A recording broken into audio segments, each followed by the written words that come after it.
Salut à toutes et à tous, ravi de vous retrouver pour le PL Club. C'est le retour après la trêve internationale, retour en Première Ligue, en compagnie sur ce plateau, sur ce studio de Jean-François. Salut Jean-François, de Bruno. Salut. Et de Christian, toujours en distanciel, mais toujours avec de précieuses informations concernant le championnat que l'on suit tous les week-ends. Salut Christian.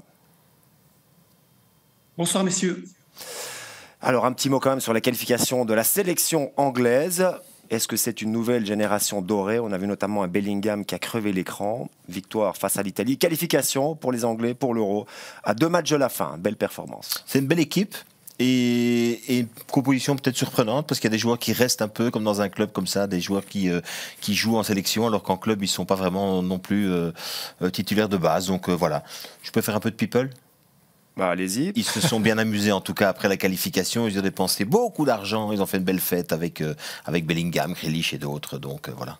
Alors, il y en a deux qui font un petit peu moins la fête. C'est deux joueurs qui sont plongés dans des histoires un petit peu de paris sportifs. Tonali de Newcastle et Zaniolo de Aston Villa, qui devraient normalement être suspendus pour une longue période. Il y en a eu d'autres. Hein. On pense à Ivan Toney qui va revenir bientôt. Ben, écoutez, tous les terrains sont assaisonnés de publicité pour les sites de Paris, les maillots aussi. Enfin, il y a des choses qui ne fonctionnent pas très bien. On a des incitants. Ils le savent quand même. Ils le savent, ils sont avertis puisque les joueurs, mais tous les membres des staffs de chaque club ne peuvent pas parier sur la Première Ligue. Hein. C'est connu de tout le monde. Mais malheureusement, il y a quand même encore... Erreur fatale, sanction lourde sans doute. Ceci dit, c'est arrivé en Italie. Hein. C'était pas en Première Ligue. Ça date de l'époque notamment où Tonali était du côté de Milan. Donc voilà, une des informations un petit peu négatives pour le moment. Mais on va évidemment replonger dans cette Première Ligue. Et je vous propose, pour vous remettre dans l'ambiance, de voir les plus beaux buts de la 8e journée. That's a good turn. Elliott letting it run and Salah putting it in. Neto again clears, and oh, what a finish that is! For Jackson maybe, and still,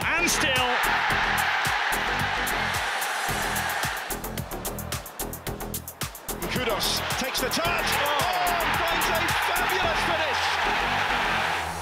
To Maddison, and Maddison gives the defender the slip, and Mickey van der Ven takes the opportunity.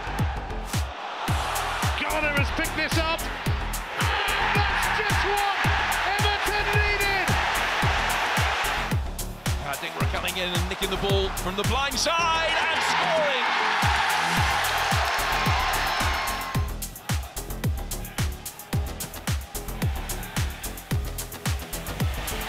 Vinicius to Pereira. Pereira to Declan Dovere. A bit of thinking time.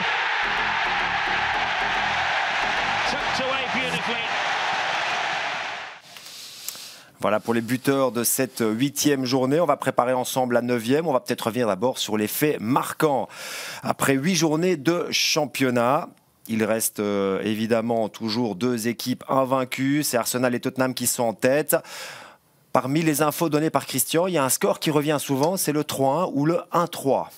14 matchs quand même, 18% des matchs qui sont terminés sur ce score. Je ne sais pas si c'est une On peut parier nous là-dessus ou pas? Non, on n'est pas là pour ça. C'est un constat. C'est un constat. Un premier quart d'heure, il faut croire que le réveil est mis après le premier quart d'heure en Première Ligue parce que regardez, 57 matchs des 80 qui ont eu lieu n'ont pas eu de but dans le premier quart d'heure.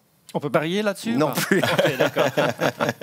Manchester City, 2e défaite consécutive. Faut-il s'inquiéter pour les Citizens? On en parlera d'ici quelques minutes.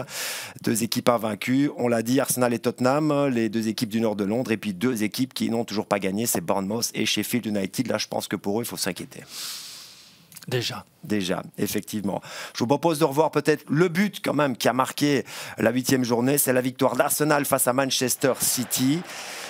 Arsenal qui restait sur 12 défaites consécutives face aux Citizens. Un match très très fermé. Il a fallu des circonstances favorables, une frappe déviée pour que les Gunners l'emportent enfin. Un coup de bol, quoi, disons-le franchement. Si vous voulez, c'est une manière plus triviale de le dire. Surtout une défense qui recule beaucoup, qui n'est pas dans les duels.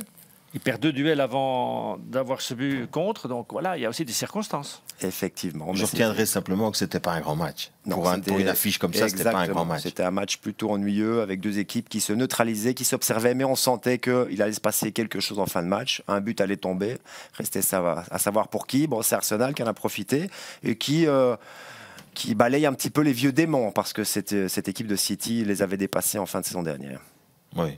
Mais c'est pas encore décisif. Non. On n'est qu'à la 8e. En s'adaptant à l'adversaire, en jouant avec 2 demi-défensifs, Jorginho associé à Rice. Enfin vraiment, voilà, c'est un schéma de jeu où vraiment c'était je perds plus cette fois-ci contre Manchester City. Exactement. Ça leur permet d'être candidat au titre.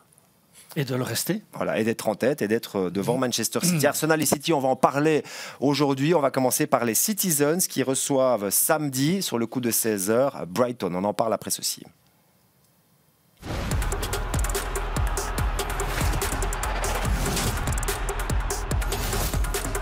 Alvarez, straight for goal this time.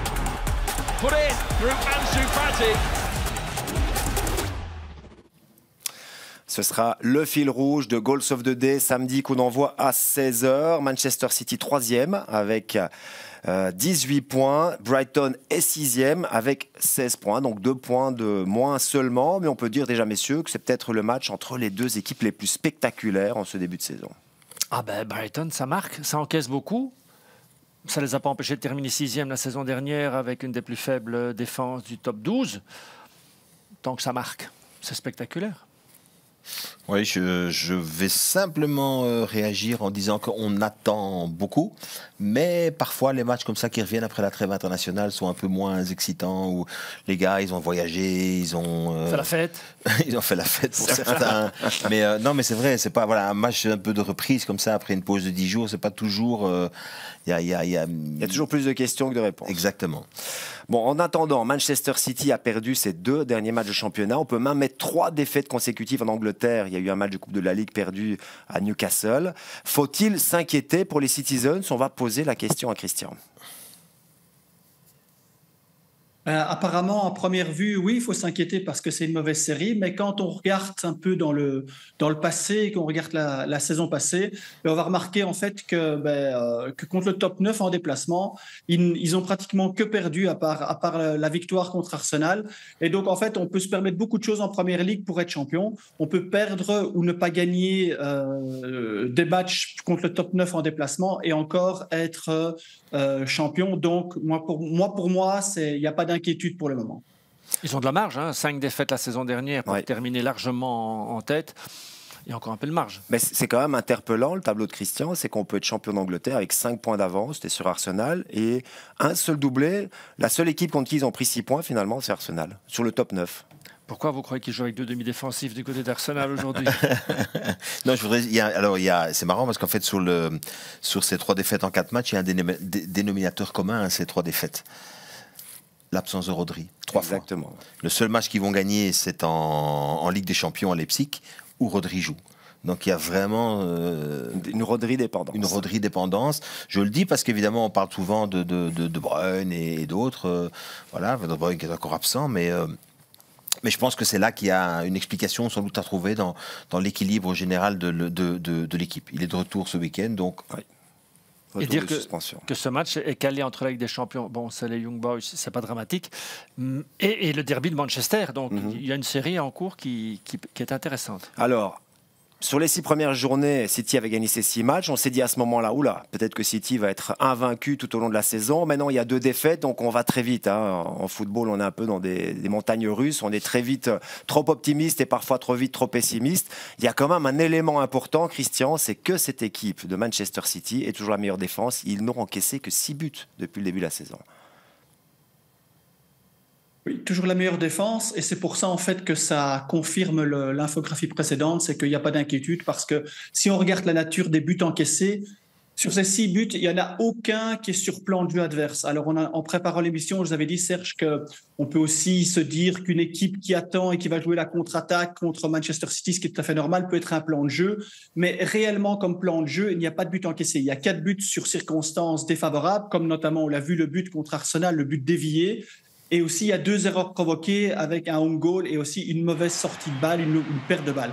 Donc, en fait, pour le moment, il n'y a pas d'inquiétude parce qu'aujourd'hui, c'est plutôt eux qui se mettent en danger ou qui sont dans des circonstances défavorables qui fait que cette équipe encaisse des buts. Maintenant, je pense qu'on l'a vu avec les différentes saisons, il y a toujours un équilibre qui se fait à un certain moment de la saison et ils vont éliminer tout ça. Et ils vont rattraper en fait cette mauvaise période et ils vont enchaîner, ça j'en suis sûr et certain. D'autant plus que cette équipe de City a plutôt l'habitude d'atteindre son pic de forme vers le mois de février et mars, au moment où les choses deviennent vraiment importantes, voire capitales. Ce qui est frappant, c'est qu'aujourd'hui, Brighton marque plus que City. Bon, à part les 3 relégables, personne n'encaisse plus que Brighton aussi. Mais c'est 21 buts, je crois, pour Brighton, 17 pour City. Donc, ça donne un peu de charme à cette rencontre. Oui, c'est 16 buts encaissés pour Brighton et c'est 6 pour City. C'est ça aussi l'équilibre. Il y a Haaland aussi qui n'a pas marqué depuis 2 matchs. Hein. Ça influence aussi un petit peu les statistiques offensives de City. Absolument. Je voudrais juste rebondir sur le cas de City, comme je pourrais rebondir sur le cas de City et de tout ce qu'on raconte en Angleterre maintenant. Comme c'est un truc qui m'énerve, je vais le dire. C'est que quand on prépare les émissions, forcément, on regarde un petit peu à gauche, à droite, etc. On est au mois d'octobre, fin octobre. On est à peine sorti de la période de transfert précédente. On nous enquiquine à peu près qu'avec ça. Moi, ça me saoule en fait. C'est sûrement des agents qui essaient de... peu importe. Alors du coup, le travail journalistique doit être fait autrement. Ils doivent peut-être s'intéresser à autre chose et arrêter d'être les échos des agents parce que ça devient insupportable. On n'est pas obligé d'écouter aussi toutes ces rumeurs. Il n'y a plus que ça. Je regardais pour préparer l'émission, je me dis tiens, on va trouver quelque chose d'un peu plus analytique sur ce match entre City et Brighton. Non, à part des bruits de transfert, vous n'avez plus rien dans la presse aujourd'hui. C'est un peu agaçant. Bon, en tout cas, l'autre fait quand même plutôt positif et encourageant pour les Citizens, c'est qu'ils ont gagné leurs 20 derniers matchs de Premier League à domicile. Donc l'Etihad est une véritable forteresse. Et on va retourner chez Christian parce que finalement, le moment de vérité de ce début de championnat, il va commencer maintenant. On l'a dit, il y a des matchs très importants qui vont se succéder dans les prochaines semaines. Bien, on va le voir directement avec l'infographie. Voilà, il y a jusqu'au 5 décembre, il y a une série de matchs très compliqués à part Bournemouth. Tout le reste, ce sont des équipes qui ont du top 6, top 7, tous des matchs à difficulté. Et ça commence avec le match contre Brighton ce week-end. Il y avait Arsenal la semaine passée, il y a Brighton. Et puis voilà, ça va enchaîner. Et c'est là qu'on va voir en fait réellement la force de cette équipe jusqu'au mois de décembre. Voilà pour cette équipe de Citizens. Du côté de Brighton, d'abord, il faut quand même donner un constat, c'est que c'est une époque formidable pour les supporters de Brighton. Une équipe, un club qui a découvert la Première Ligue il y a maintenant quelques saisons. Ils sont en Coupe européenne, ils jouent le top 6 et pourquoi pas le top 4. Avant de parler des qualités et des défauts peut-être de cette équipe, c'est quand même une expérience exceptionnelle. Pour le top 4, je pense qu'il va falloir faire quelques réglages défensifs quand même. Je répète, seuls les 3 relégables aujourd'hui encaissent plus que Brighton. Avec ça, vous ne jouez pas le top 4 sur la durée. Mais c'est du spectacle, il y a du mouvement, il y a de la vie, il y a des risques. Ils prennent beaucoup de risques, ça joue. Il y a un côté romantique. Ah oui, c'est très agréable à commenter. Non, c'est chouette de les voir comme ça. Après, je suis assez d'accord sur le fait que dans la continuité, peut-être que le top 4 cette saison-ci sera un peu compliqué, ils prennent trop de buts en fait. Après, on parle souvent de De Zerbi comme étant l'entraîneur hype, l'entraîneur à la mode, l'entraîneur tout ce que vous voulez. Ça marche à Brighton de prendre 16 buts, ça ne marchera plus lorsqu'il va faire le pas supplémentaire. Je tiens quand même à le dire. Si on l'annonce, parce que j'ai lu ci et là que ce serait peut-être lui qui pourrait peut-être succéder un jour à Guardiola, si jamais, etc. Bon voilà, vous prenez 16 buts à City, vous n'êtes pas... Enfin voilà, c'est juste pour dire qu'à un moment donné, oui, cette équipe est séduisante. Ce qu'il peut faire à Brighton, il ne pourra pas le faire ailleurs. Voilà, si jamais et le profil n'est pas du tout club. le même. J'aime bien le rappeler, c'est-à-dire qu'entre un entraîneur réussit quelque part, pas pour autant qu'il va réussir ailleurs, parce que le contexte sera évidemment tout à fait différent. Entraîner Brighton, c'est une chose, entraîner City, c'en est une autre. Ce qui est romantique à Brighton pourrait être catastrophique. Cauchemardesque. Non, puis Brighton, c'est toujours un peu le même principe, c'est-à-dire on va trouver des joueurs qui, pour le coup, ont une marge de progression assez incroyable. Et je dirais que Brighton, là où ils nous ont épatés ces dernières années, et on est bien placé pour le savoir en Belgique avec la découverte de quelques joueurs, etc., mais où ils nous ont épatés, c'est à la découverte de tous ces jeunes talents qui, par le biais de cette équipe de Brighton, aujourd'hui, sont devenus des joueurs formidables. Oui, qui ont une valeur marchande aussi énorme, à l'image de Caicedo, un plus gros transfert. Donc là, ils sont très forts. Ligue. On est loin du milliard de City. Oui. Où là, on dépasse toutes les normes jamais vues en Angleterre, il faut quand même le dire aussi. Bon, on le ils sont répète champions, à chaque fois. Ouais. Ils sont champions de tout, mais il y a des finances. Hein. En ayant payé rubis sur ongle les joueurs qui leur permettent d'être champions. Alors, Brighton reste avant la trêve sur un bon partage, finalement, 2 buts partout face à Liverpool, une des équipes en forme du moment. Mais par contre, Christian, vous avez remarqué que déjà la saison dernière, ils ont beaucoup de mal à prendre des points face à des équipes qui sont en concurrence, c'est-à-dire les équipes du top 6, du top 7. Oui, et c'est là en fait que moi, ça me dérange un peu, c'est que quand il y a une découverte et qu'il y a une mise en place, et il l'a fait magnifiquement bien depuis qu'il est arrivé à Brighton, c'est qu'à un certain moment, on veut aussi qu'il y a une correction des points qui ne fonctionnent pas bien. Or, la saison passée, ça n'allait pas contre le top 6. Cette saison, maintenant, avec le tableau que je vais vous montrer, j'ai vu que j'ai mis le top 7 parce que voilà, ils ont joué contre une équipe du top 7. Ils n'ont pas encore gagné non plus. Donc, en fait, c'est vrai, et c'est au niveau de l'amusement, de l'entertainment, du spectacle, c'est vrai que cette équipe est vraiment chouette à voir et il y a vraiment une équipe joueuse. Mais le football, c'est la compétition. Et la compétition, c'est aussi surtout ne pas encaisser des buts. Et il n'y a aucune équipe du top qui tient dans le temps en n'ayant pas une bonne défense. Et là, en fait, même quand c'est 3-0, même quand c'est 4-0, ils continuent à faire des sorties de balles, mais vraiment Enfin voilà, regarde, on voit bien sur les images ici. Enfin, en fait, c'est ridicule en termes de jeu. C'est absolument pas un exemple. C'est simplement, en fait... on dirait en fait que l'entraîneur joue une carte personnelle en fait, c'est-à-dire qu'il veut absolument montrer que lui, il veut du beau jeu, il veut 70% de possession de balle, mais au bout du compte, dans l'absolu, la compétition, c'est pas ça. La compétition, c'est encaisser le moins possible et marquer un but de plus que ce qu'on encaisse pour pouvoir soit partager, soit gagner. Donc, il faut absolument résoudre ce problème défensif. Alors, je ne sais pas comment il va le faire, je ne sais pas s'il est capable de le faire, mais en tout cas, c'est une des conditions pour jouer plus haut dans le classement, ça c'est sûr. Justement, on l'a dit, 16 buts encaissés déjà depuis le début de la saison. Est-ce que vous avez pu décrypter justement les faiblesses défensives de cette équipe de Brighton, Christian ? Voilà, on va regarder directement sur le tableau. C'est mieux, en fait, 16 buts encaissés. Il y en a 10 sur combinaison de passes adverses. Donc, ça veut dire quand même que l'adversaire est quand même capable de s'imposer aussi chez eux. Il y en a 8 dans le dernier quart d'heure. Ça, c'est aussi un signe probablement d'un problème physique ou psychologique. Il y en a 7 de plein jeu dans le passage par l'axe. Alors donc, c'est vraiment la porte ouverte. Il y en a 6 sur des erreurs individuelles et 5 sur transition rapide. Ça fait quand même beaucoup dans un tableau avec des couleurs vertes et rouges. Avoir autant de rouge dans l'aspect défensif pour une équipe du top, c'est difficilement acceptable. Et voilà, il faudra maintenant, petit à petit, il faut quand même se dire que la saison passée, c'était l'équipe qui avait encaissé le plus sur reconversion rapide avec Arsenal. Donc c'est bien d'avoir cette envie offensive de vouloir s'imposer dans le camp d'adversaire avec du jeu dominant, mais on ne peut pas prendre autant de buts sur transition rapide comme c'est le cas la saison passée et cette saison. Ouais, tant qu'ils sont 6e, ça passera en fait. C'est-à-dire que ce sera accepté à Brighton.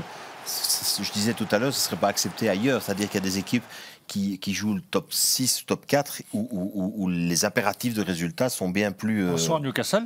Voilà. Ouais. Alors il y a cette obstination sans doute de vouloir tout le temps relancer proprement par les défenseurs, par le gardien, et qui coûte beaucoup de buts parce qu'il y a des erreurs.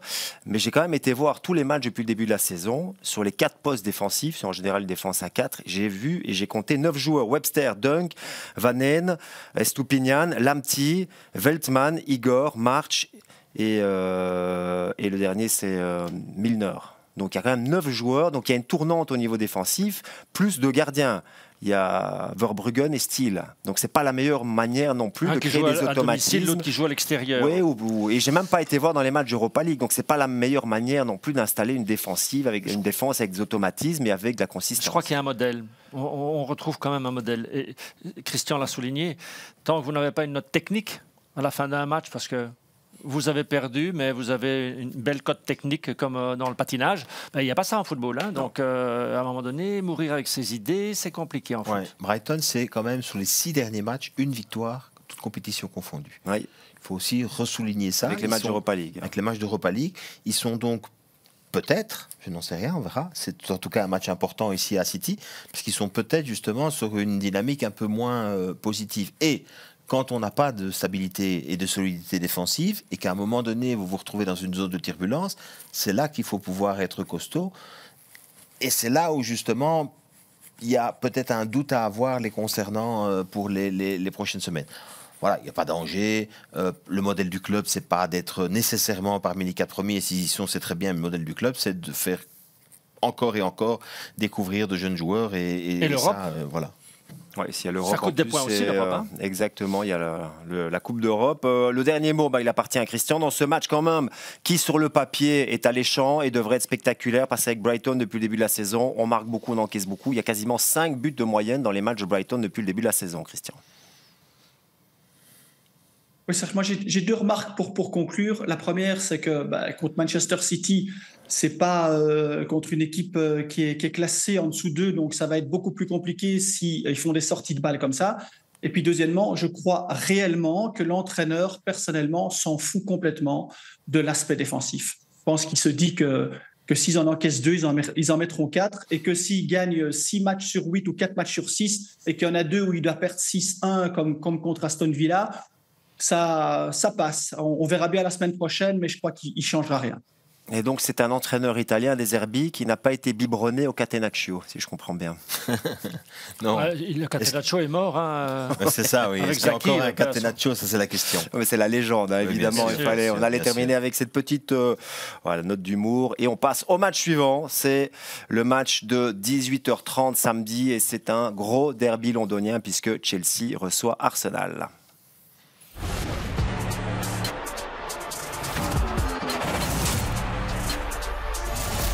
And a chance and a goal! Mudryk! Shot on! Il y a 2 gros derbys samedi, parce qu'à 13h30, il y a aussi Liverpool-Everton. On a plutôt choisi de s'intéresser à ce derby londonien. Chelsea est actuellement 11e avec 11 points. Arsenal est co-leader, mais deuxième, si on prend évidemment la différence de but, deuxième donc avec 20 points. Est-ce que sur le papier, c'est un derby déséquilibré quand on voit l'écart de 9 points entre les 2 équipes? Sur le papier, oui, mais Chelsea n'est qu'à 6 points du top 4. C'est pas énorme en Première Ligue. Et Chelsea se reconstruit parce qu'on vient quand même d'une zone complètement sinistrée. Donc on va commencer à avoir des matchs références. En novembre, il y aura Tottenham, il y aura Chelsea City aussi. Donc on va très vite savoir s'il y a une réelle construction. Alors on dit souvent en foot, on reconstruit par les bases arrières. C'est une équipe qui encaisse peu, qui marque peu, mais qui encaisse peu. Donc peut-être qu'il y a une voie de salut dans ce derby. Et on va poser la question tout de suite à Christian. Est-ce que Chelsea va mieux puisque les Blues restent sur 2 victoires consécutives? Ça faisait longtemps que ce n'était plus arrivé en championnat. Dans les résultats, ça va mieux, mais aussi dans la manière, on voit vraiment qu'il y a une idée maintenant de mettre cette mise en place défensive, et donc, comme le disait Bruno, d'encaisser très peu. Et surtout de pratiquer, surtout par du jeu dominant placé, du passage par les flancs, on le verra un peu plus tard, mais aussi être capable de marquer sur du jeu dominant rapide et sur du placé vers rapide avec Nicolas Jackson, justement. Donc, ils ont des joueurs, ils ont beaucoup de facultés et beaucoup d'options. Je pense vraiment, en ayant regardé les 3 derniers matchs, que cette équipe est vraiment sur la bonne voie offensivement maintenant, alors qu'on avait des doutes, on en avait discuté avec Jean-François, justement, on avait des doutes en début de saison, mais je pense que cette équipe est sur la bonne voie. 2 défaites sur les 2 derniers matchs, à Fulham et à Burnley. Donc 2 victoires. En plus, j'ai dit 2 défaites. Oui. Lapsus, parce qu'il y en a eu tellement avant. C'est bien 2 victoires à Fulham et à Burnley. On nous montre ici un but de Mudryk. Il y a eu un but de Jackson aussi. Je me demande si Chelsea, aujourd'hui, avec les blessés actuels, est-ce que Chelsea a un banc digne de jouer le top niveau en Première Ligue? Voilà. Il y a trop de blessés. Non, il faut regarder le banc. Chilwell, Chukwuemeka, Fofana, Lavia, Nkunku sont absents. Sont douteux, Badiashile, Broja, Chalobah, Dizazi, James, Palmer. Donc il n'y a pas de banc. Bon, à part Broja et Palmer, ils étaient déjà tous absents. Le banc est dans le 11 de départ aujourd'hui, quoi. Oui, mais enfin, quand vous devez vous priver, ça fait combien? Là, j'en ai cité combien? 9? Oui. Sur un noyau de 40 joueurs, peut-être un peu moins maintenant. Il y en a 25 qui sont partis, Serge. Non, mais de toute façon, je ne sais plus, c'est Philippe Daman, je pense, qui avait fait la remarque en disant, vous regardez la composition d'équipe et vous regardez le banc aujourd'hui de Chelsea, c'est des noms que vous ne connaissez pas. Hein. Il y a des jeunes joueurs. Il y a des jeunes joueurs. Alors, je ne dis pas pour ça qu'ils ne sont pas bons. Je dis simplement que ce sont des joueurs qui ne sont pas connus face à ce noyau-là, etc. Donc, est-ce que c'est pour ça qu'ils se battent avec Arsenal pour Osimhen? Sans doute, oui. Pardon, on parle transfert. Chelsea et surtout les transferts possibles, hein, mais on n'en parle pas. On a promis à Jean-François qu'on n'allait pas l'évoquer. Par contre, non, on doit l'évoquer pour Chelsea simplement pour un truc, c'est que là où on sent que le noyau est encore en construction, etc., c'est que l'entraîneur est quand même en train de décider encore qui va rester, qui ne va pas rester. Il y a des joueurs qui sont déjà poussés vers la sortie. Je pense pas à Cucurella, par exemple, qui joue un peu parce qu'il y a un blessé, mais on sent bien que petit à petit, ces joueurs-là vont sortir du projet pour faire place peut-être à d'autres qui coûtent plus cher encore, mais ça on verra bien. Reste-t-il encore de l'argent dans les caisses de Chelsea? Mais c'est un autre débat. On va revenir peut-être sur le jeu offensif. Cette équipe de Chelsea qui a eu beaucoup d'occasions depuis le début de la saison, qui n'a finalement marqué que 11 buts. Mais vous avez quand même pu repérer dans vos datas, Christian, qu'il y a une manière de le faire et une manière qui semble finalement être très efficace, qui pourrait en tout cas le devenir. Oui, c'est le passage par les flancs et c'est l'utilisation du centre et notamment dans cette zone optimale. C'est pratiquement exclusif, alors qu'on a connu à l'époque un Chelsea qui passait beaucoup par l'axe. Maintenant, Chelsea passe beaucoup par les flancs et il y a quand même 7 buts sur centre. C'est la deuxième performance de Première Ligue pour le moment. Donc, il y a quelque chose qui ressort. Et ajouter à ça un peu quelques buts sur phase arrêtée, parce que là, c'est une équipe qui n'a pas encore marqué sur phase arrêtée sans pénalty cette saison. Je pense qu'il y a quelque chose qui peut se dessiner positivement pour le futur. Et on voit de nouveau cette recherche des half space. On en parle souvent, même pas toujours dans l'émission, hein, mais en off, parce qu'on se demande si il y a une obstination là aussi, peut-être de vouloir passer. C'est la zone qui semble être la plus idéale, en tout cas pour mettre la défense adverse en difficulté.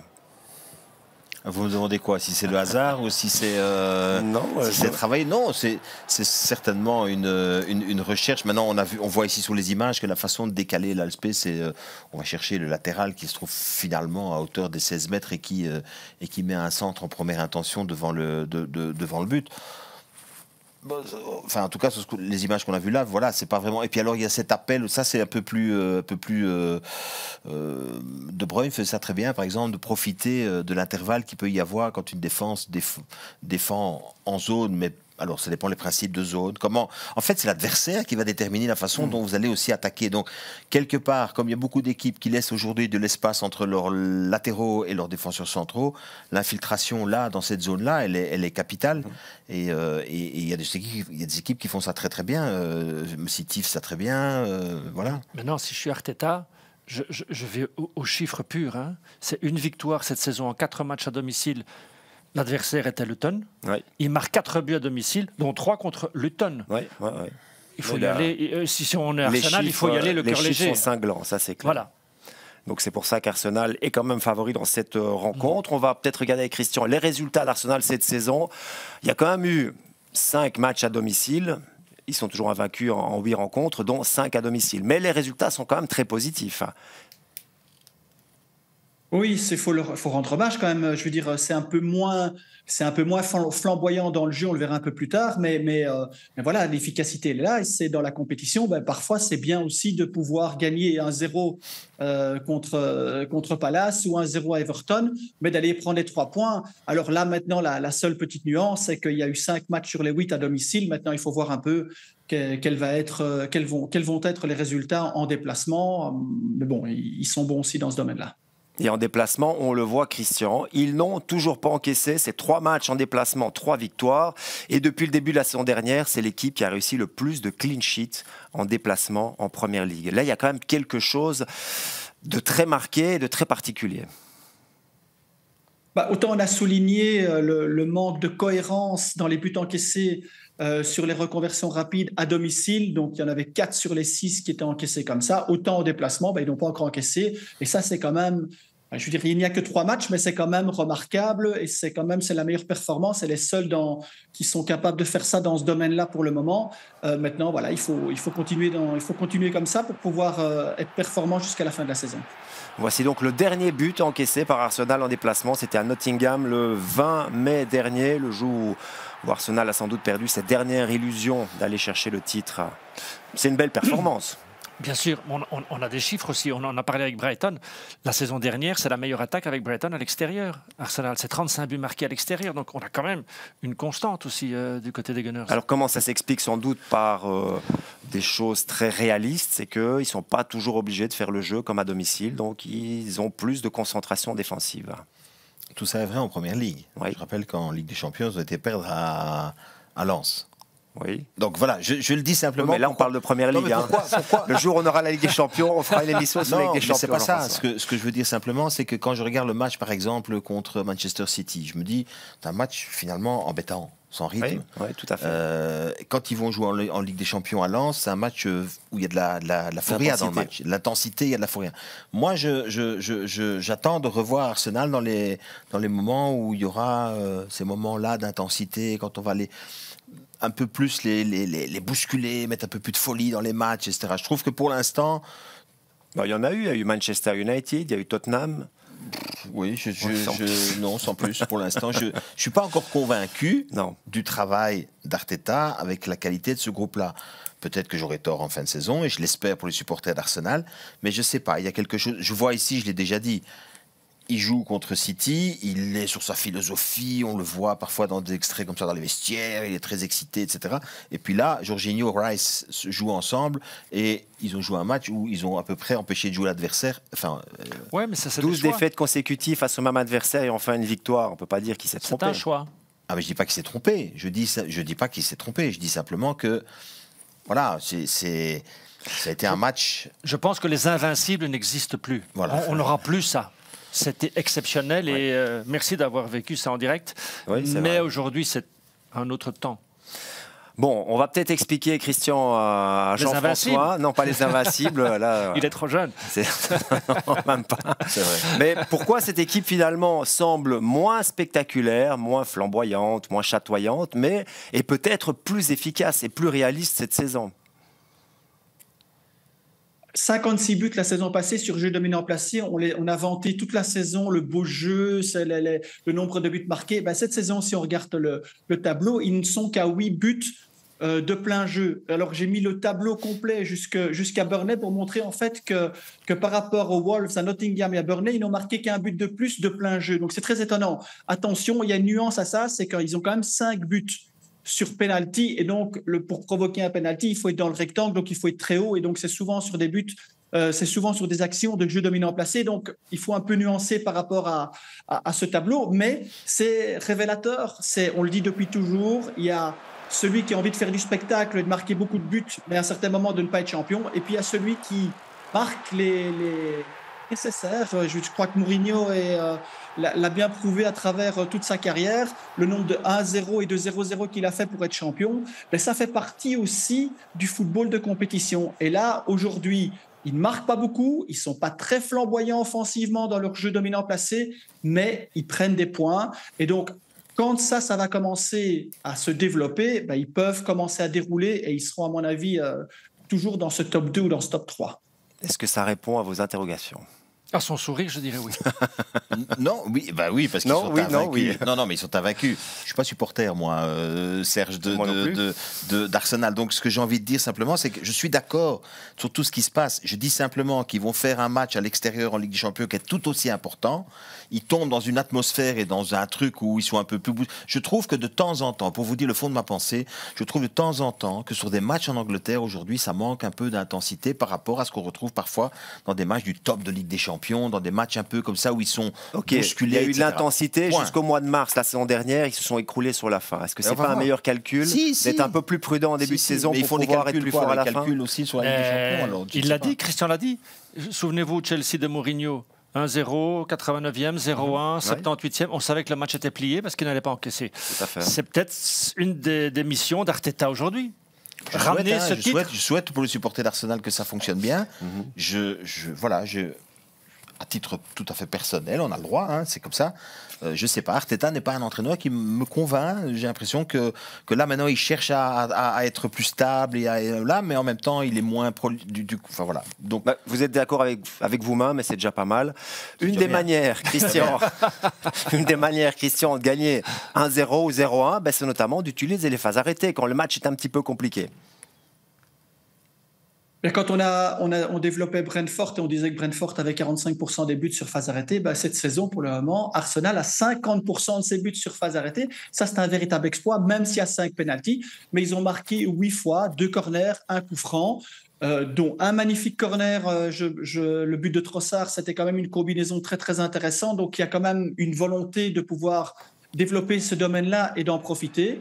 Et puis, il y a cette provocation avec les pénaltys qui sont quand même bien tirés cette saison. Voilà, c'est une arme supplémentaire, c'est une alternative. On a dit que c'était très important. Maintenant, il faudrait quand même qu'il marque aussi sur des reconversions rapides, ce serait bien. Et puis, de temps en temps, dans des matchs plus faciles, comme à Bournemouth par exemple, c'est bien de dérouler, d'en mettre 4. Et il faut essayer de retrouver ça. Et je pense que petit à petit, avec l'enchaînement des matchs, c'est pas formidable. On revoit ce but notamment de Trossard à Everton. Exceptionnel but. But sur corner, parce qu'à la base c'est un corner, donc c'est dans les phases arrêtées, mais avec un enchaînement de passes très impressionnant. Ça, c'est Arsenal flamboyant. Oui, c'est un travail de longue haleine. Je sens une pointe d'ironie. Pourquoi? Parce qu'on ne sait pas prévoir ça à l'entraînement. C'est la qualité des joueurs. C'est ça que vous voulez dire. Oui, évidemment. Mais il faut évidemment mélanger les deux. On fait des choses à l'entraînement, mais c'est la qualité des joueurs dans les matchs, c'est-à-dire dans une atmosphère différente, qui fera la différence. Je sens qu'Arteta doit convaincre Jean-François de quelque chose. Ouais, on l'a déjà vu beaucoup plus convaincu avec Ten Hag, par exemple. Mais ça, c'est un autre débat. Non, Ten Hag, c'est tout à fait autre contexte. D'ailleurs, ça n'a rien à voir.